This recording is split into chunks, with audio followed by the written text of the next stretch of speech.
বৌমা, এটা তোমার বাবার বাড়ি না যে তুমি যা ইচ্ছা তাই করবে। বৌমা, বৌমা, কি হয়েছে মা? এটা কি তোমার বাবার বাড়ি যে তুমি 10টা পর্যন্ত ঘুমাবে?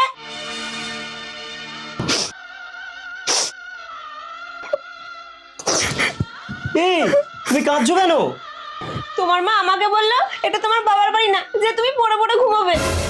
এটা যেমন তোমার বাবার বাড়ি না, তেমনি আমার মারও তো এটা বাবার বাড়ি না। তাহলে তুমি এত দুঃখ পাচ্ছ কেন? হ্যাঁ, তুমি তো ঠিকই বলেছো। মা, এত যে বেলা হয়ে গেল, তুমি ভাত বসিয়েছো? আরে তোমার সাহস কি করে হয় আমাকে ভাত বসানোর কথা বলো?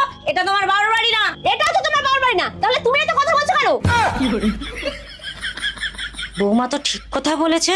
শাশুড়ি মা, আপনি যে একটু আগে বললেন যে এটা তোমার বাবার বাড়ি না, যে তোমার ইচ্ছায় সব হবে। হ্যাঁ, আমি তো ঠিকই বলেছি। তাহলে শুনে রাখুন, এটাও কিন্তু আপনার বাবার বাড়ি না যে আপনার কথা শুনে আমাকে চলতে হবে। তুমি জানো না তোমার শ্বশুর ঘর জামাই?